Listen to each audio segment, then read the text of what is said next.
നമസ്തേ. 29/7/2025 ചൊവ്വാഴ്ചത്തെ നക്ഷത്ര ഫലങ്ങളാണ് ഇടുന്നത്. ഇന്ന് നമ്മൾ നോക്കുന്നത്. ഫലങ്ങൾ പറയുന്നതിന് മുമ്പ് ഒരു പ്രധാന കാര്യം, 2 ദിവസം വീഡിയോ ഉണ്ടായില്ല അല്ലേ? ഒരുപാട് പേര് എന്നോട് വാട്സാപ്പിൽ വന്നിട്ട് എന്തുകൊണ്ടാണ് വീഡിയോ ഇല്ലാത്തത്, എന്താണ് സംഭവിച്ചത് എന്ന് ചോദിക്കേണ്ടായി. അവരോടൊക്കെ ആദ്യമായി നന്ദി രേഖപ്പെടുത്തുന്നു. ഒരുപാട് പേര്, എല്ലാവരോടും മറുപടി പറഞ്ഞിട്ടില്ല. കുറച്ച് പേരോട് മറുപടി പറഞ്ഞിട്ടുണ്ട്. എല്ലാവരോടും മറുപടി പറയാൻ പറ്റില്ല. കാരണം പല്ല് എടുത്തിരിക്കുകയായിരുന്നു. ഒരു പല്ലിന് 2 ദിവസമായിട്ട് വേദന ഉണ്ടായിരുന്നു. അപ്പോൾ അതൊന്ന് കാണിച്ച് പറഞ്ഞത് എടുത്ത് കളയുന്നതാണ് നല്ലത് എന്ന്. അതുകൊണ്ട് ആ പല്ല് അങ്ങനെ എടുത്ത് കളഞ്ഞതുകൊണ്ട് 2 ദിവസം വീഡിയോ ഇടാൻ കഴിയാതെ വന്നത് അതുകൊണ്ടാണ്.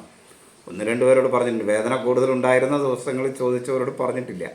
ആ ദിവസം ചോദിച്ചവരോടൊന്നും പറഞ്ഞിട്ടില്ല. പിന്നെ ഉണ്ടാവും ചോദിച്ചവരോടൊക്കെ 1-2 പേരും മറുപടി പറഞ്ഞിട്ടുണ്ട്.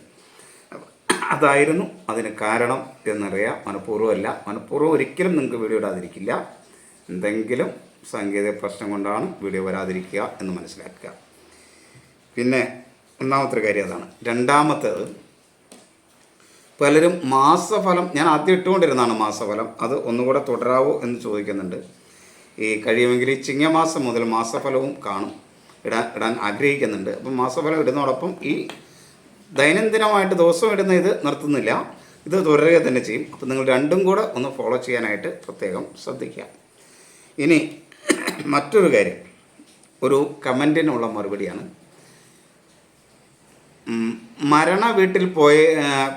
അമ്പലത്തിൽ പോയതിന് ശേഷം മരണ വീട്ടിൽ പോകാമോ എന്നാണ്.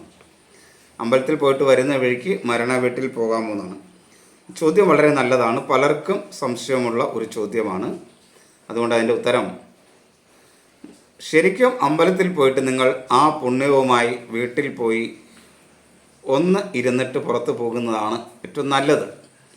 പക്ഷേ അമ്പലത്തിൽ നിന്ന് വരുന്ന വഴി അങ്ങനെ ഒരു സംഭവം ഉണ്ടെങ്കിൽ അവിടെ കയറി എന്നുള്ളത് കൊണ്ട് ഒരു കുഴപ്പമില്ല, ഒരു ദോഷമില്ല. പക്ഷേ അമ്പലത്തിലേക്ക് പോകുന്നത് ഒരിക്കലും മരണ വീട്ടിൽ പോയിട്ടാവാൻ പാടില്ല.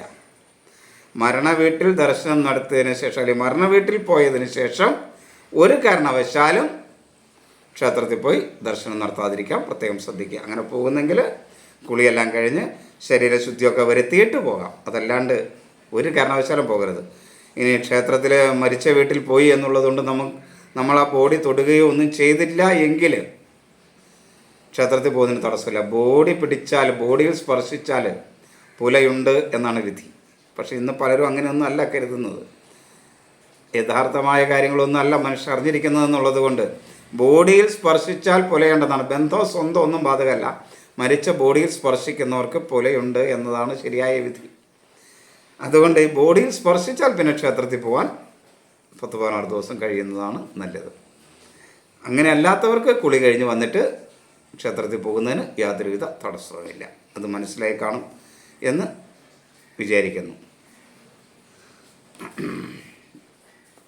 ഈ കമൻറ്റിന് മറുപടി കിട്ടിക്കഴിയുമ്പോൾ നിങ്ങൾ കമൻറ്റിന് മറുപടി കിട്ടി, അത് മനസ്സിലായി എന്നൊന്ന് കമൻറ്റ് ചെയ്യുന്നത് നന്നായിരിക്കും. കാരണം നിങ്ങൾക്കത് പ്രയോജനം കിട്ടിയോ മനസ്സിലായോ എന്ന് അറിയണമല്ലോ എനിക്ക്. അതുകൊണ്ട് അതുകൂടെ ചെയ്യാൻ പ്രത്യേകം ഇത് ചെയ്യണം. ഇനി നമ്മൾ ഫലത്തിലേക്ക് വരികയാണ്.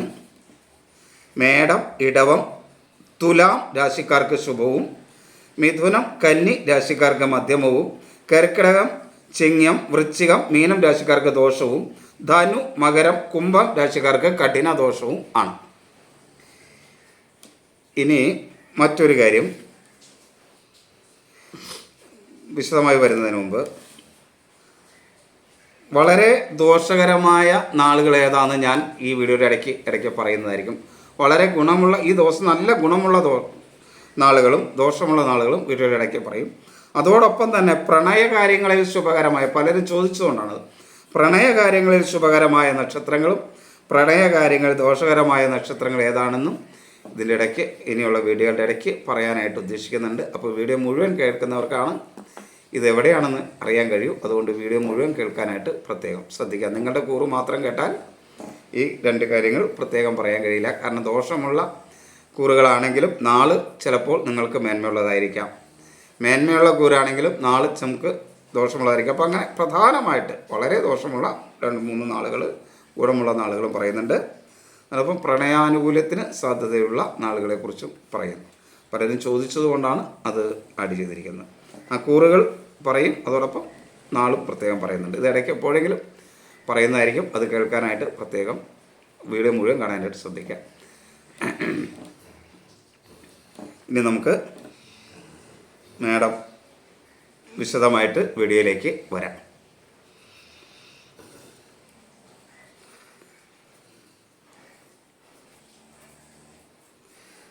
തുടക്കത്തിൽ തന്നെ ഒരു രാശി, പ്രണയകാര്യത്തിൽ പ്രധാനപ്പെട്ട ഒരു രാശി ഏതാണെന്ന് പറഞ്ഞിരിക്കാം. അത് മേടമാണ്. മേടൻ രാശിക്ക് പ്രണയകാര്യത്തിൽ അനുകൂലമായ ഒരു ദിവസമാണ്. ഇനിയുമുണ്ട്, അത് ഞാൻ ഇടയ്ക്ക് വീഡിയോയിൽ പറയാം. ശ്രദ്ധിക്കുക, മേടൻ രാശിക്ക് അനുകൂലമാണ്. ഈ രാശി പറയുമ്പോഴല്ല കേട്ടോ അത് പറയുക എന്നും ശ്രദ്ധിക്കുക. ഇനി നമുക്ക് മേടൻ രാശിയുടെ ഫലം നോക്കാം. മേടൻ രാശിക്ക് പൊതുവേ ശുഭകരമായ ഒരു ദിവസമാണ് 29/7/2025 ചൊവ്വാഴ്ച. മേടൻ രാശിക്കാരെ സംബന്ധിച്ചിടത്തോളം പൊതുവെ എല്ലാ കാര്യത്തിലും ഒരാത്മവിശ്വാസമൊക്കെ ഉണ്ടാവും. സ്വന്തം കാലിൽ നിൽക്കാനുള്ളൊരു കഴിവുണ്ടാവും. സംശയമൊന്നുമില്ലാതെ കാര്യങ്ങൾ ചെയ്യാനായിട്ട് കഴിയും. അലസതയൊന്നും ഉണ്ടാവില്ല. ആരോഗ്യകാര്യങ്ങളിൽ അത്ര മേന്മയുള്ള ദിവസമൊന്നുമല്ല, എങ്കിലും ബാക്കി കാര്യങ്ങളൊക്കെ പൊതുവെ മേന്മയുള്ളതായിരിക്കും. മനസ്സ്, ബുദ്ധിയൊക്കെ വേണ്ട രീതിയിൽ പ്രവർത്തിക്കും. എന്നാൽ പിതൃസ്ഥാനീയർ അത്ര അനുകൂലമായിരിക്കില്ല. ഒരഭിപ്രായ സ്ഥിരത എല്ലാ കാര്യത്തിലും ഉണ്ടായിന്ന് വരില്ല. മാനസികമായ അസ്വസ്ഥതയുള്ളവർ ഒന്ന് ശ്രദ്ധിക്കുന്നത് നന്നായിരിക്കും. സഹോദര സ്ഥാനീയർ പൊതുവെ അനുകൂലമാണ്. ശത്രുക്കൾ മൂലമുള്ള ദോഷമൊക്കെ മേടക്കൂറുകാർക്ക് കുറയുന്ന ഒരു സമയമാണ്. കടബാധ്യതയൊക്കെ ഒന്ന് ശ്രദ്ധിച്ച മേടക്കൂറുകാർക്ക് കുറച്ചു കൊണ്ടുവരുവാനായിട്ട് കഴിയും ഈ ദിവസം. അതേപോലെ സുഹൃബന്ധങ്ങളെ ഒന്ന് അനുകൂലമാക്കുന്നതിനും കഴിയുന്ന ദിവസമാണ്. പരമാവധി നല്ല വാക്കുകൾ ഉപയോഗിക്കാനായിട്ട് കഴിയും. അതുകൊണ്ട് പിണങ്ങി നിൽക്കുന്ന സുഹൃത്തുക്കളെ അനുകൂലമാക്കാനുള്ള ഒരു ശ്രമം ഈ ദിവസമാകാം. പെട്ടെന്ന് അനുകൂലമായില്ലെങ്കിലും കുറച്ച് ദിവസങ്ങൾക്കുള്ളിൽ അത് അനുകൂലമാകുന്നതിനുള്ളൊരു സാഹചര്യമുണ്ട്. അപ്പോൾ അതിനുള്ള ശ്രമമൊക്കെ മേടക്കൂറുകാർക്ക് ആരംഭിക്കാവുന്ന ഒരു കാലഘട്ടമാണ്. വാക്കുകളൊക്കെ നല്ല രീതിയിൽ ഉപയോഗിക്കാൻ കഴിയും. ബന്ധുക്കളും സുഹൃത്തുക്കളുമൊക്കെ ഒരു പരിധി വരെ മേടക്കൂറുകാർക്ക് അനുകൂലമായ ഒരു സമയമാണ്. വിദ്യാർത്ഥികൾക്കും അനുകൂലമാണ്. ധനപരമായ കാര്യങ്ങളിൽ അത്ര മേന്മയുള്ള സമയമൊന്നുമല്ല മേടക്കൂറുകാരെ സംബന്ധിച്ചിടത്തോളം. അപ്രതീക്ഷിതമായ ചില ധനനഷ്ടങ്ങളൊക്കെ വരാനുള്ള ഒരു സാധ്യത അവർക്കുണ്ട്. അതുപോലെ മക്കളുമായിട്ടൊക്കെ അഭിപ്രായ വ്യത്യാസങ്ങൾ ഉണ്ടാകാൻ സാധ്യതയുണ്ട്. എങ്കിലും ജീവിത പങ്കാളി പൊതുവെ അനുകൂലമായിരിക്കും. വാഹന സംബന്ധമായ ചില മേന്മയും ഉണ്ടാകാൻ സാധ്യതയുള്ള ഒരു സമയമാണ്. തൊഴിൽ രംഗത്ത് കുറച്ച് പ്രയാസങ്ങളും ബുദ്ധിമുട്ടുകളൊക്കെ അനുഭവിക്കും. 7.5 ശനികാലമാണ്, അത് 12-ലാണ്. അപ്പോൾ നഷ്ടങ്ങളെ കരുതിയിരിക്കണം. അതുപോലെ കേതു 5-ലാണ്, 3-ൽ വ്യാഴമാണ്. അപ്പം ഇങ്ങനെയൊക്കെയുള്ള ഒരു ദോഷങ്ങളുള്ള ഒരു കാലഘട്ടമാണെങ്കിലും ഈ ദിവസം പൊതുവെ അനുകൂലമായ ദിവസം ആയിരിക്കും.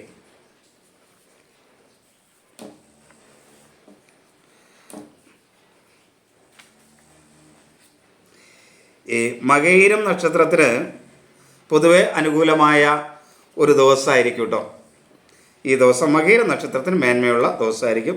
വീണ്ടും അടുത്ത 2 നക്ഷത്രങ്ങൾ മേന്മയുള്ളതുണ്ട്, അത് ഇടയ്ക്ക് പറയുന്നതായിരിക്കും. അത് കേൾക്കാനായിട്ട് വീഡിയോ മുഴുവൻ കാണുക. ഇനി നമ്മൾ പറയുന്നത് ഇടവക്കൂറുകാരുടെ ഫലങ്ങളാണ്. ഇടവക്കൂറുകാർക്ക് അനുകൂലമാണ്. ഇടവക്കൂറെന്ന് പറഞ്ഞാൽ കാർത്തിക അവസാന 1/4 ഭാഗം, രോഹിണി, മകീരം ആദ്യ പകുതി ഭാഗം ഇടവക്കൂറുക അനുകൂലമാണ്. പക്ഷേ എങ്കിലും അവർക്ക് 10-ൽ രാഹു സഞ്ചരിക്കുന്ന ഒരു കാലഘട്ടമാണെന്നുള്ളത് കൊണ്ട് അതിൻ്റെ ഒരു പ്രയാസം ഉണ്ടാവാനുള്ള ഒരു സാധ്യതയുണ്ട്. അവരുടെ മനസ്സ് അങ്ങോട്ട് വേണ്ട രീതിയിൽ ഇടവക്കൂറുകാർക്ക് പ്രവർത്തിക്കില്ല. അഭിപ്രായ സ്ഥിരത ഇല്ലാത്ത ഒരു ദിവസമായിരിക്കും. ആസ്മ, മാനസികമായ അസ്വസ്ഥത, ഗർഭാശയ രോഗങ്ങളുള്ളവർക്കൊക്കെ അനുകൂലമായ ഒരു സമയമല്ല. പക്ഷേ പല കാര്യങ്ങളിൽ ഇവർക്ക് ആത്മവിശ്വാസമുള്ള ഒരു ദിവസമായിരിക്കും. അലസതയൊന്നുമില്ലാതെ കാര്യങ്ങൾ ചെയ്യാനായിട്ട് കഴിയും. ഈ ആത്മവിശ്വാസത്തിൻ്റെ വർധനവ് ചിലപ്പോൾ ചില എടുത്തുചാട്ടങ്ങൾക്ക് കാരണമാകാതിരിക്കാൻ പ്രത്യേകം ശ്രദ്ധിക്കണം. ആരോഗ്യത്തിലൊക്കെ മേന്മയുണ്ടാകും. സഹോദര സ്ഥാനീയർ അത്ര അനുകൂലമല്ല. ശത്രുക്കൾ മൂലമുള്ള ദോഷമുണ്ടാകുന്ന സമയമാണ്. കടബാധ്യത ഉണ്ടാകാൻ സാധ്യതയുണ്ട്. വാക്കുകൾ വളരെയധികം നിയന്ത്രിക്കണം. സുഹൃത്തുക്കൾ പോലും ചിലപ്പോൾ ശത്രുക്കളാകാനുള്ളൊരു സാധ്യതയുണ്ട്. ബന്ധുക്കളും സുഹൃത്തുക്കളും ഒന്നും അത്ര അനുകൂലമായിരിക്കില്ല. എന്നാലും ധനപരമായ ചില നേട്ടങ്ങളൊക്കെ ഉണ്ടാക്കാനായിട്ട് അവർക്ക് കഴിയും. ജീവിത പങ്കാളി മക്കളുമൊക്കെ അനുകൂലമായിരിക്കും. തൊഴിൽ രംഗത്തും നേട്ടങ്ങൾ ഉണ്ടാക്കാം. പുതിയ തൊഴിലവസരങ്ങൾ ലഭിക്കും. അതേപോലെ പുതിയ തൊഴിൽ രംഗത്ത് പുതിയ വികസന പ്രവർത്തനങ്ങളൊക്കെ നടത്താൻ ഇടവക്കൂറുകാർക്ക് പൊതുവെ അനുകൂലമാണ്. ഒരു കാരണവശാലും ലഹരി പദാർത്ഥങ്ങൾ ഉപയോഗിക്കാതിരിക്കാനായിട്ട് ഇടവക്കൂറുകാർ പ്രത്യേകം ശ്രദ്ധിക്കണം. ഇനി മൂലം നക്ഷത്രത്തിന് പൊതുവെ ശുഭകരമായ ഒരു ദിവസമായിരിക്കും കേട്ടോ. മൂലം നക്ഷത്രം എന്ന് പറഞ്ഞാൽ ഇപ്പോൾ ഈ പറഞ്ഞ കൂറിപ്പെടുന്നതല്ല. മൂലം നക്ഷത്രത്തിന് പൊതുവെ അനുകൂലമായ ഒരു ദിവസം ആയിരിക്കും. മേന്മയുള്ള ദിവസമായിരിക്കും മൂലം. നേരത്തെ പറഞ്ഞു, മകയിലും പറഞ്ഞു അല്ലേ? ഇനിയുണ്ട് പറയുന്നതായിരിക്കും.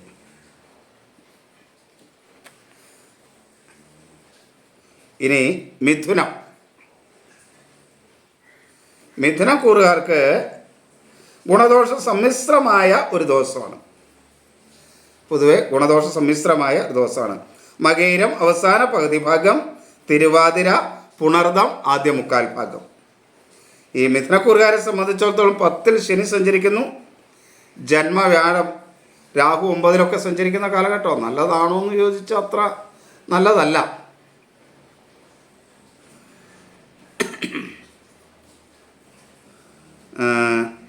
എങ്കിലും ഗുണദോഷ സമ്മിശ്രമായ ഒരു ദിവസമാണ്. കാലഘട്ടം അനുകൂലം അല്ലെങ്കിലും ഈ ദിവസം പൊതുവെ ഗുണവും ദോഷവും സമ്മിശ്രമായിരിക്കും. ആത്മവിശ്വാസക്കുറവ് പൊതുവെ എല്ലാ കാര്യത്തിലും അനുഭവപ്പെടുന്ന ഒരു ദിവസമാണ്.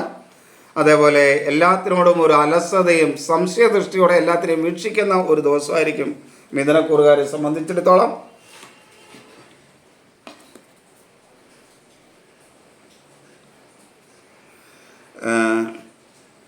ദഹനക്കുറവ്, ഉഷ്ണരോഗങ്ങൾ, പിത്തസംബന്ധമായ അസുഖങ്ങളൊക്കെ ഉണ്ടാകാൻ സാധ്യതയുണ്ട്. മനസ്സ് ബുദ്ധിയൊന്നും അനുകൂലമല്ല. മാനസികമായ അസ്വസ്ഥത, ആസ്തമ പോലുള്ള അലർജി രോഗങ്ങൾ, ഗർഭാവസ്ഥയിലുള്ളവരൊക്കെ ഒന്ന് ശ്രദ്ധിക്കുന്നത് നന്നായിരിക്കും. സഹോദര സ്ഥാനീയർ അത്ര അനുകൂലമല്ല. ശത്രുക്കൾ മൂലമുള്ള ദോഷമുണ്ടാകും. കടബാധ്യത വർദ്ധിക്കും. അപകടങ്ങൾ ഉണ്ടാകാതിരിക്കാൻ ശ്രദ്ധിക്കുന്നത് നന്നായിരിക്കും. ബന്ധുക്കളും സുഹൃത്തുക്കളുമൊക്കെ ഒരു പരിധി വരെ അനുകൂലമായിരിക്കും. നല്ല വാക്കുകൾ ഉപയോഗിക്കാൻ കഴിയും. അതുകൊണ്ട് മറ്റുള്ളവരോടൊക്കെ നല്ല വാക്കുകൾ ഉപയോഗിക്കുന്നത് വളരെ മേന്മയുണ്ടാക്കാനായിട്ട് സഹായിക്കും. അതിന് കഴിയുന്ന ദിവസമാണ്. തൊഴിൽ മേഖലയിൽ ചില പ്രയാസങ്ങളും ബുദ്ധിമുട്ടുകളും ഒക്കെ ഉണ്ടാകും. ധനപരമായ നഷ്ടമുണ്ടാകും. ജീവിത പങ്കാളി പൊതുവെ അനുകൂലമാണ്. എന്നാൽ മക്കളുമായിട്ട് അഭിപ്രായ വ്യത്യാസം ഉണ്ടാകാതിരിക്കാനായിട്ട് പ്രത്യേകം ശ്രദ്ധിക്കുന്നത് നന്നായിരിക്കും. സഹപ്രവർത്തകർ തൊഴിൽ രംഗത്ത് കുറച്ച് പ്രയാസങ്ങൾ ഉണ്ടാക്കും. മേലുദ്യോഗസ്ഥരും അനുകൂലമായിരിക്കില്ല എന്ന് മനസ്സിലാക്കുക. ഇനി കർക്കിടകക്കൂറ്. ഈ ആയില്യം നക്ഷത്രത്തിനും പൊതുവെ ശുഭകരമായ ദിവസമായിരിക്കും കേട്ടോ. പക്ഷെ കർക്കിടകത്തെ സംബന്ധിച്ചിടത്തോളം ദോഷകരമായ ഒരു ദിവസമാണ്. കർക്കിടകക്കൂറുകാർക്ക് പൊതുവെ ദോഷകരമാണ്. പക്ഷേ ആയില്യം നക്ഷത്രം പൊതുവെ അനുകൂലം ആയ ഒരു നക്ഷത്രമാണ് ഈ ദിവസം. കർക്കിടകക്കൂറിൻ്റെ നക്ഷത്രം ആയതുകൊണ്ട് പറഞ്ഞതല്ല, പറഞ്ഞപ്പോൾ പറഞ്ഞെന്ന് മാത്രമേ ഉള്ളൂ. അപ്പം ഇങ്ങനെ വീഡിയോയുടെ ഇടയ്ക്ക് ശുഭകരവും അശുഭകരവുമായ നക്ഷത്രങ്ങളെക്കുറിച്ച് പ്രത്യേകം പറയും. അന്ന് ശ്രദ്ധിക്കാൻ എല്ലാവരും ശ്രദ്ധിക്കുക. കർക്കിടകക്കൂറുകാർക്ക് കർക്കിടകം എന്ന് പറഞ്ഞാൽ പുണർദം അവസാന കാൽഭാഗം, പൂയം, ആയില്യം. കർക്കിടകക്കൂറുകാർക്ക് ഗുണദോഷം സമ്മിശ്രമായ ദിവസമാണ്. വ്യാഴം 12-ലാണ്, 8-ൽ രാഹുവാണ്, 9-ൽ ശനിയാണ്, 2-ൽ കേതുവാണ്. കാലഘട്ടം ഒട്ടും അനുകൂലമല്ല. ദോഷവും കൂടെയാണ് ദിവസം. അതുകൊണ്ട് പല കാര്യങ്ങളിലും ശ്രദ്ധിക്കണം. ഇതിനകത്ത് നല്ല നക്ഷത്രങ്ങൾ പറഞ്ഞിട്ടുണ്ടെങ്കിൽ കുറച്ച് മേന്മ അവർക്കുണ്ടാകാൻ സാധ്യതയുണ്ട് എന്ന് മനസ്സിലാക്കുക. അതുകൊണ്ട് അവർ ഒന്നും ശ്രദ്ധിക്കാതെ നടക്കണമെന്നല്ല ഞാൻ പറയുന്നതിൻ്റെ അർത്ഥം. ഈ കൂറിൽ പറഞ്ഞിട്ടുള്ള ദോഷങ്ങളൊക്കെ ഉണ്ടാകാതിരിക്കാൻ ശ്രദ്ധിക്കുന്നതല്ലാണ്. പക്ഷെ അവർക്ക് മേന്മ ഉണ്ടാകാൻ കുറച്ചുകൂടെ നല്ല രീതിയിൽ അവർക്ക് മേന്മ ഉണ്ടാക്കാനായിട്ട് ശ്രമിക്കാവുന്ന ദിവസമാണ് എന്നർത്ഥം. പൊതുവെ കർക്കിടകക്കൂറുകാർക്ക് ഒരു ആത്മവിശ്വാസമില്ലാത്ത ദിവസമായിരിക്കും. അലസതയുള്ള ദിവസമായിരിക്കും. പിത്തസംബന്ധമായ രോഗമുണ്ടാകുന്ന ദിവസമായിരിക്കും. ഉഷ്ണരോഗങ്ങളുണ്ടാകും. ആത്മവിശ്വാസക്കുറവുണ്ടാകും. എന്നാൽ അവരുടെ മനസ്സ് ബുദ്ധിയൊക്കെ വേണ്ട രീതിയിൽ പ്രവർത്തിക്കും. മാതൃപിതൃസ്ഥാനീയർ അനുകൂലമാണ്. ഒരഭിപ്രായ സ്ഥിരതയോടുകൂടി കാര്യങ്ങളൊക്കെ ചെയ്യാനായിട്ട് കഴിയും. സഹോദര സ്ഥാനീയർ അനുകൂലമാണ്. ശത്രുക്കൾ മൂലമുള്ള ദോഷം കർക്കിടകക്കൂറുകാർക്ക് കുറയുന്ന സമയമാണ്. ശ്രദ്ധിച്ച കടബാധ്യതയൊക്കെ ഒന്ന് കുറച്ച് കൊണ്ടുവരാനായിട്ട് കഴിയും. എന്നാൽ വാക്കുകൾ വളരെ ശ്രദ്ധയോടുകൂടി ഉപയോഗിക്കണം. അപകടങ്ങൾ ഉണ്ടാകാതിരിക്കാനായിട്ട് ശ്രദ്ധിക്കണം. സുഹൃത്തുക്കളും ബന്ധുക്കളും ഒന്നും അത്ര അനുകൂലമല്ല. അശ്രദ്ധ മൂലമുണ്ടാകുന്ന ഓർമ്മക്കുറവ് നഷ്ടമുണ്ടാക്കാതിരിക്കാൻ ശ്രദ്ധിക്കണം. ധനപരമായ നഷ്ടങ്ങളുണ്ടാവും. ജീവിത പങ്കാളി പൊതുവെ അനുകൂലമാകാൻ സാധ്യതയുള്ള ഒരു സമയമാണ്. എന്നാൽ മക്കളുമായിട്ട് അഭിപ്രായ വ്യത്യാസം ഉണ്ടാകാനുള്ളൊരു സാധ്യതയുണ്ട്. തൊഴിൽ രംഗത്തൊട്ടും അനുകൂലമല്ല. സഹപ്രവർത്തകരും മേലുദ്യോഗസ്ഥരും തൊഴിലാളികളൊന്നും അനുകൂലമായിരിക്കില്ല. അതുകൊണ്ട് തൊഴിൽ രംഗത്ത് പ്രത്യേക ശ്രദ്ധ വേണം. ഒരു കാരണവശാലും ലഹരി പദാർത്ഥങ്ങൾ ഉപയോഗിക്കാതിരിക്കാനായിട്ട് പ്രത്യേകം ശ്രദ്ധിക്കണം. ഇനി ചിങ്ങക്കൂറ് ചിങ്ങക്കൂറിന് മുമ്പ് അത് പറയുന്നതിന് മുമ്പ് ഒരു കാര്യം, ഈ ഭരണി നക്ഷത്രക്കാർ വളരെ ശ്രദ്ധിക്കണം കേട്ടോ. അവരെ സംബന്ധിച്ചിടത്തോളം ഏറ്റവും കൂടുതൽ ദോഷാനുഭവം ഉണ്ടാകുന്ന ഒരു കാലഘട്ടം. മേടക്കൂറ് പറഞ്ഞപ്പോൾ പൊതുവെ അവർക്ക് ശുഭം പറഞ്ഞെങ്കിലും അതിനകത്തെ ഭരണി നക്ഷത്രക്കാർ പ്രത്യേകം ശ്രദ്ധിക്കേണ്ടതാണ്. ഇത് നിങ്ങൾ കേൾക്കുമ്പോൾ ഈ കമൻ്റായിട്ട് വിടുന്നവരൊന്ന് കമൻ്റായിട്ട് നോട്ട് ചെയ്യാനായിട്ട് ഇടുക. കാണാത്തവരാരെങ്കിലും ഉണ്ടെങ്കിൽ കണ്ടുകൊള്ളട്ടെ. ഗുണം കിട്ടുന്നെങ്കിൽ നമ്മൾ ആയിട്ട് കളയണ്ടല്ലോ. അതുകൊണ്ട് ആ ഭരണി നക്ഷത്രക്കാർ ഒന്ന് പ്രത്യേകം ശ്രദ്ധിക്കുക. പിന്നീട് അവരെ വീഡിയോ മുഴുവൻ ശ്രദ്ധിച്ചോളൂ. ഭരണി നക്ഷത്രത്തിന് ഒട്ടും അനുകൂലമല്ലാത്ത ദിവസമാണ്. ഇനിയും ഉണ്ടിട്ടോ ഇതുപോലെ നക്ഷത്രങ്ങൾ ശ്രദ്ധിക്കുക. അപ്പോൾ ഇനി നമുക്ക് നോക്കാം. ചിങ്ങൻ രാശി മകം പൂരം ഉത്രം ആദ്യ കാൽഭാഗം. 8 ശനി ജന്മകേതുവാണ്. കാലഘട്ടം പൊതുവെ അത്ര മേന്മയുള്ളതെന്നല്ല, എങ്കിലും അവർക്ക് പൊതുവെ ദൈവാധീനമൊക്കെ ഉള്ള ഒരു കാലഘട്ടമാണ്. ദൈവാധീനമുള്ള ഒരു കാലഘട്ടമാണ്. എങ്കിലും ദോഷകരമാണ്. ദോഷമാണ്. ഒരു പൊതുവെ ഒരു ആത്മവിശ്വാസക്കുറവും അലസതയൊക്കെ ഉണ്ടാവും. എന്തിനേയും ഒരു സംശയത്തോടെ വീക്ഷിക്കുന്ന സ്ഥിതി ഉണ്ടാവും. അതെല്ലാം മനസ്സും ബുദ്ധിയൊന്നും അനുകൂലമായിരിക്കില്ല. മാതൃപിതൃസ്ഥാനീയർ അത്ര അനുകൂലമല്ല. ഒരു അഭിപ്രായം സ്ഥിരത ഒരു കാര്യത്തിന് ഉണ്ടാവില്ല. മാനസികമായ അസ്വസ്ഥത, ആസ്തമ, ഗർഭാശയ രോഗങ്ങളൊക്കെ ഉള്ളവർ വളരെയധികം ശ്രദ്ധിക്കുന്നത് നന്നായിരിക്കും. സഹോദര സ്ഥാനീയർ അനുകൂലമല്ല. ശത്രുക്കൾ മൂലമുള്ള ദോഷമുണ്ടാകും. കടബാധ്യത വർദ്ധിക്കും. അപകടങ്ങൾ ഉണ്ടാകാതിരിക്കാനായിട്ട് പ്രത്യേകം ശ്രദ്ധിക്കുന്നത് നന്നായിരിക്കും. വാക്കുകൾ അത്ര അനുകൂലമായിരിക്കില്ല. അതുകൊണ്ട് മിത്രങ്ങൾ പോലും ചിലപ്പോൾ ശത്രുക്കളെ പോലെ വരാനുള്ളൊരു സാധ്യതയുണ്ട്. ബന്ധുക്കളും സുഹൃത്തുക്കളൊന്നും അനുകൂലമല്ല. എന്നാൽ ധനപരമായ കാര്യങ്ങളിൽ ചെറിയ നേട്ടങ്ങളൊക്കെ ഉണ്ടാകാൻ സാധ്യതയുണ്ട്. ജീവിത പങ്കാളിയും മക്കളും അനുകൂലമായതുകൊണ്ട് കുടുംബത്തിലൊരു സ്വസ്ഥത ചിങ്ങക്കൂറുകാർക്കുണ്ടാകും. ഒന്ന് ശ്രദ്ധിക്കുകയാണെങ്കിൽ വളരെ നല്ല രീതിയിൽ കുടുംബത്തെ കുറച്ച് നാളത്തേക്ക് മുന്നോട്ട് കൊണ്ടുപോകുന്നതിനായിട്ട് കഴിയുന്ന ഒരു സമയമാണ് ചിങ്ങക്കൂറുകാർക്ക്. ഈ സമയം പ്രത്യേകിച്ചും ഈ ദിവസം അനുകൂലമായിരിക്കും. ഒന്ന് ശ്രദ്ധിക്കുക കൂടെ വേണം. തൊഴിൽ മേഖലയിൽ അത്ര അനുകൂലമല്ല. സഹപ്രവർത്തകരും മേലുദ്യോഗസ്ഥരും ഒക്കെ അനുകൂലമായിരിക്കില്ല. തൊഴിലാളികളിൽ നിന്നും ചില പ്രയാസങ്ങളുണ്ടാവും. അതുകൊണ്ട് തൊഴിൽ മേഖലയിൽ വളരെ ശ്രദ്ധ കൊടുക്കേണ്ട ഒരു ദിവസമാണ്. ഒരു കാരണവശാലും ലഹരി പദാർത്ഥങ്ങൾ ഉപയോഗിക്കാതിരിക്കാനായിട്ട് പ്രത്യേകം ശ്രദ്ധിക്കണം. ഇനി കന്നിക്കൂറ്, അതിനിടയ്ക്ക് അത് പറയുന്നതിന് മുമ്പ് ഉത്രട്ടാതി നക്ഷത്രക്കാർ വളരെ ശ്രദ്ധിക്കേണ്ട ഒരു ദിവസമാണ്. അവർക്ക് ദോഷാനുഭവങ്ങൾ ഉണ്ടാകുന്ന ഒരു ദിവസമാണ്. അതുകൊണ്ട് ഉത്രട്ടാതി നക്ഷത്രക്കാർ വളരെ ശ്രദ്ധിച്ച് ഈ ദിവസത്തെ കാണാൻ കഴിയണം.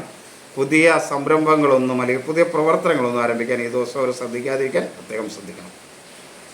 ഇനി കന്നിക്കൂറ്,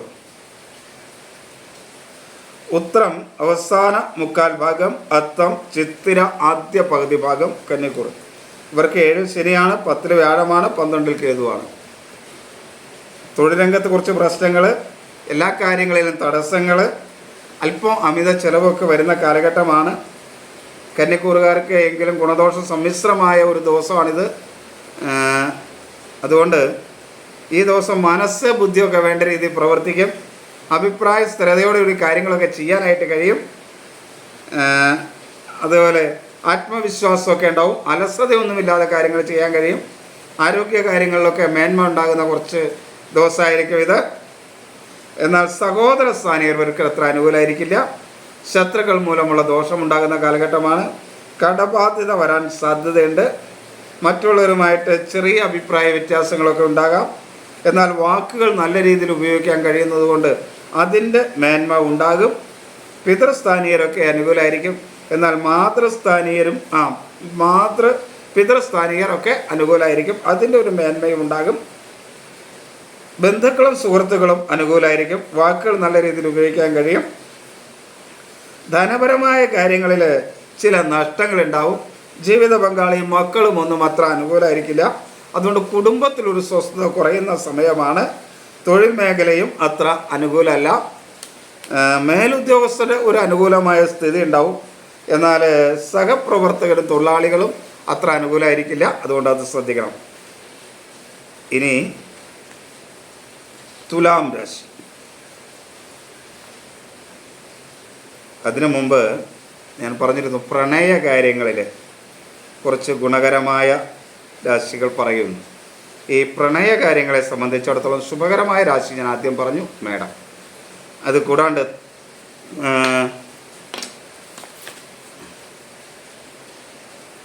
ഇടവം രാശിക്കും ചിങ്ങം രാശിക്കാർക്കും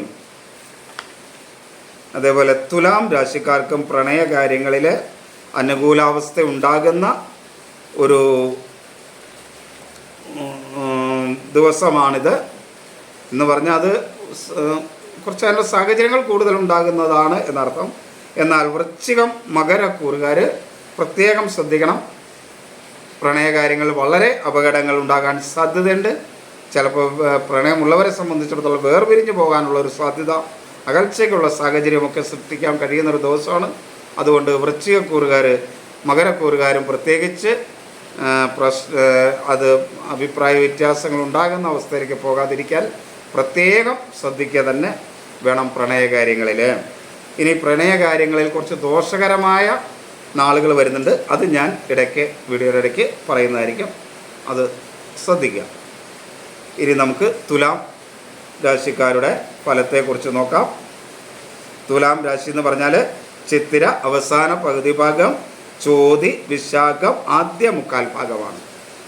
അവരെ സംബന്ധിച്ചിടത്തോളം ശുഭകരമായ ദിവസമാണ്, ഗുണകരമായ ദിവസമാണ്. അലസതയൊന്നുമില്ലാതെ കാര്യങ്ങൾ ചെയ്യാനായിട്ട് കഴിയും. ആത്മവിശ്വാസത്തോടു കൂടി കാര്യങ്ങൾ ചെയ്യാൻ കഴിയും. എന്നാൽ മനസ്സും ബുദ്ധി അത്ര വേണ്ട രീതിയിൽ പ്രവർത്തിക്കില്ല. മാതൃസ്ഥാനികർ അനുകൂലമായിരിക്കില്ല. എന്നാൽ പിതൃസ്ഥാനികർ അനുകൂലമായിരിക്കുകയും ചെയ്യും. ആസ്മ, മാനസികമായ അസ്വസ്ഥതകൾ തുടങ്ങിയ പ്രശ്നങ്ങളൊക്കെ ഉണ്ടാകാൻ സാധ്യതയുണ്ട്. പകർച്ചവ്യാധികൾ പോലുള്ള കാര്യങ്ങൾ ഈ സമയത്ത് തുലാം രാശിക്കാർക്ക് ഉണ്ടാകാം. അതുകൊണ്ട് അത് ശ്രദ്ധിക്കുന്നത് നന്നായിരിക്കും. സഹോദര സ്ഥാനീയർ അത്ര അനുകൂലമല്ല. തുലാം രാശിക്കാരെ സംബന്ധിച്ചിടത്തോളം ശത്രുക്കൾ മൂലമുള്ള ദോഷം കുറച്ചൊക്കെ അനുഭവപ്പെടാൻ സാധ്യതയുള്ള ഒരു ദിവസമാണ്. അപകടങ്ങൾ ഉണ്ടാകാതിരിക്കാനായിട്ട് ഒന്ന് ശ്രദ്ധിക്കുന്നത് നന്നായിരിക്കും. എന്നാൽ വാക്കുകളൊക്കെ നല്ല രീതിയിൽ ഉപയോഗിക്കാൻ കഴിയുന്നതുകൊണ്ട് ശത്രുതാപരമായ മറ്റുള്ള പെരുമാറ്റം ഉണ്ടായാൽ പോലും അതിനെ നിയന്ത്രിക്കുന്നതിനായിട്ട് തുലാക്കൂറുകാർക്ക് കഴിയും. ബന്ധുക്കളും സുഹൃത്തുക്കളുമൊക്കെ ഒരു പരിധിവരെ അനുകൂലമായിരിക്കും. ജീവിത പങ്കാളിയും മക്കളും അനുകൂലമായിരിക്കും. കുടുംബത്തിലൊരു സ്വസ്ഥതയും സമാധാനവും ഒക്കെ ഉണ്ടാകും. വാഹന സംബന്ധമായ നേട്ടങ്ങളൊക്കെ ഉണ്ടാകാനുള്ള ഒരു സാധ്യതയുണ്ട്. തൊഴിൽ മേഖലയിൽ മേന്മയുണ്ടാകും. പുതിയ തൊഴിലവസരങ്ങൾ സൃഷ്ടിക്കാൻ കഴിയുന്ന ദിവസമാണ്. പുതിയ തൊഴിലവസരങ്ങൾ ലഭിക്കുന്ന ദിവസമാണ്. തൊഴിൽ മേഖലകളിൽ വികസന പ്രവർത്തനങ്ങൾ കൊണ്ടുവരാൻ കഴിയുന്ന ദിവസവും ആണ് ഇത്. പൊതുവെ മേന്മയേറിയ ഒരു ദിവസം ആയിരിക്കും. ഇനി അടുത്തത്, അതിനു മുമ്പ് പ്രണയകാര്യത്തിൽ ശുഭമുള്ള 2 നക്ഷത്രങ്ങളാണ് മൂലവും രോഹിണിയും. മൂലം രോഹിണി നക്ഷത്രക്കാർക്ക് ഈ ദിവസം ചിലപ്പോൾ പ്രണയകാര്യങ്ങളിൽ അനുകൂലാവസ്ഥ ഉണ്ടാവാം. ജാതകം കൂടി ഇതിൽ ബാധകമായിരിക്കും കേട്ടോ. അതുകൊണ്ട് ശ്രദ്ധിക്കുക. ഇനി ഒരു നാളും കൂടെ ഉണ്ട്. അത് ഞാൻ അടുത്ത കുറച്ച് കഴിയുമ്പോൾ പറയാം. ഇത് ശ്രദ്ധിക്കുക. മൂലം രോഹിണി നക്ഷത്രത്തിൽ പ്രണയകാര്യത്തിൽ ഈ ദിവസം ശുഭകരമായ ദിവസമായിരിക്കും. ഇനി നമുക്ക് വൃശ്ചികക്കൂറ്. വിശാഖം അവസാന കാൽഭാഗം, അനിഴം തൃക്കേട്ട ആണ് വൃശ്ചികക്കൂറ്. വൃശ്ചികക്കൂറുകാരെ സംബന്ധിച്ചിടത്തോളം 4 രാഹു, 5 ശനി, 8 വ്യാഴം, 10 കേതു ഒക്കെ സഞ്ചരിക്കുന്ന സമയമാണ്. കഠിന ദോഷത്തിന് അനുകൂലമായിട്ടുള്ള കാലഘട്ടമല്ല, പക്ഷേ ഈ ദിവസം കഠിന ദോഷത്തിൽ നിന്ന് ദോഷം എന്ന അവസ്ഥയിലേക്ക് മാറിയിട്ടുണ്ട്. അത് അങ്ങനെ ഒരു മേന്മയുണ്ട്. മനസ്സ് ബുദ്ധിയൊക്കെ ഇവർക്ക് അനുകൂലമായി പ്രവർത്തിക്കും. മാതൃസ്ഥാനീയർ അനുകൂലമായിരിക്കും. അഭിപ്രായ സ്ഥിരതയോട് കാര്യങ്ങളൊക്കെ ചെയ്യാനായിട്ട് കഴിയും. എന്നാൽ ആത്മവിശ്വാസക്കുറവും അലസതയും കൂടെ ഉണ്ടാവും. അനാരോഗ്യകരമായ ചില പ്രശ്നങ്ങൾ ഉണ്ടാകും. ആരോഗ്യത്തിന് ബുദ്ധിമുട്ടുണ്ടാകുന്ന ഒരു സമയമാണ്. എന്നാൽ ഇവരെ സംബന്ധിച്ചിടത്തോളം സഹോദര സ്ഥാനീയർ അനുകൂലമായി തീരും. ശത്രുക്കൾ മൂലമുള്ള ദോഷമൊക്കെ ഒന്ന് കുറയാനുള്ളൊരു സാധ്യതയുണ്ട്. കടബാധ്യതയൊക്കെ ശ്രദ്ധിച്ച് അതിനുള്ള കാലത്തൊന്ന് നിയന്ത്രിക്കാനോ കുറച്ചു കൊണ്ടുവരുവാനൊക്കെ കഴിയും. മുൻകോപത്തെ നിയന്ത്രിക്കാൻ പ്രത്യേകം ശ്രദ്ധിക്കണം. വാക്കുകൾ അത്ര അനുകൂലമല്ലാത്തത് കൊണ്ടുണ്ടാകുന്ന പല പ്രയാസങ്ങളുണ്ടാവും. ബന്ധുക്കളും സുഹൃത്തുക്കളൊന്നും അനുകൂലമല്ല. അശ്രദ്ധ മൂലമുണ്ടാകുന്ന ഓർമ്മക്കുറവ് ചില നഷ്ടങ്ങളുണ്ടാക്കും. ധനപരമായും ഒട്ടും അനുകൂലമല്ല. മക്കൾ മൂലം ചില പ്രയാസങ്ങളുണ്ടാവും. ചില അംഗീകാരങ്ങളൊക്കെ നഷ്ടപ്പെടും. കഫരോഗങ്ങളുണ്ടാവും. കേസ് തുടങ്ങിയ കാര്യങ്ങൾ അത്ര അനുകൂലമായി കൊള്ളണമെന്നില്ല. ജീവിത പങ്കാളി പൊതുവെ വൃശ്ചികക്കൂറുകാർക്ക് അനുകൂലമാകുന്ന ഒരു ദിവസമാണ്. അതിൻ്റെ ഒരു മേന്മയുണ്ടാവും. അപ്പോൾ വാക്കുകൾ ഒന്നുകൂടെ ശ്രദ്ധിച്ചാൽ കുടുംബത്തിൽ ചെറിയ സ്വസ്ഥതയൊക്കെ ഉണ്ടാക്കാൻ കഴിയുന്ന കാലഘട്ടമാണ്. കഠിന ദോഷത്തിൽ നിന്ന് ദോഷത്തിലേക്ക് മാറിക്കൊണ്ടിരിക്കും. ഇനി ഇത് അങ്ങോട്ടും ഇങ്ങോട്ടും കുറച്ച് നമുക്ക് ചേഞ്ച് ചെയ്യുന്ന ഒരു ദിവസമാണ്. അതുകൊണ്ട് അതിൻ്റെ ഒരു മേന്മ നമുക്ക് ജീവിത പങ്കാളിയിൽ നിന്ന് മേന്മ ഉണ്ടാക്കാൻ കഴിയുന്ന ദിവസം കൂടെയാണ്. വാഹന സംബന്ധമായ കാര്യങ്ങളിലൊക്കെ ചില നേട്ടങ്ങൾ വൃശ്ചികക്കൂറുകാർക്ക് ഉണ്ടാകാൻ കഴിയും. പക്ഷേ തൊഴിൽ രംഗം അത്ര അനുകൂലമൊന്നുമല്ല. മേലുദ്യോഗസ്ഥരും സഹപ്രവർത്തകരും തൊഴിലാളികളൊന്നും അനുകൂലമല്ല. വളരെ ഒരു കാരണവശാലും ലഹരി പദാർത്ഥങ്ങൾ ഉപയോഗിക്കാതിരിക്കാൻ വൃശ്ചികക്കൂറുകാർ പ്രത്യേകം ശ്രദ്ധിക്കണം. ഈ പൂരം നക്ഷത്രത്തിനും പ്രണയകാര്യങ്ങളിൽ പൊതുവെ ശുഭകരമായ ഒരു അവസ്ഥ ഉണ്ട്. അതുകൊണ്ട് അത് ശ്രദ്ധിക്കുക.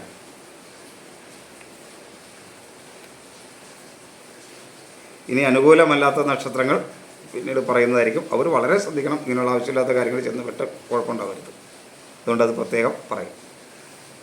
കാരണം അങ്ങനെയുള്ളവർക്ക് കലഹങ്ങളോ അഭിപ്രായ വ്യത്യാസങ്ങളൊക്കെ ആയിട്ട് പിരിഞ്ഞു പോകാനുള്ള സാധ്യതയൊക്കെ ഉള്ള നക്ഷത്രങ്ങളാണ് ഇനി പറയുന്നത്. അതുകൊണ്ട് അത് ശ്രദ്ധിക്കുക.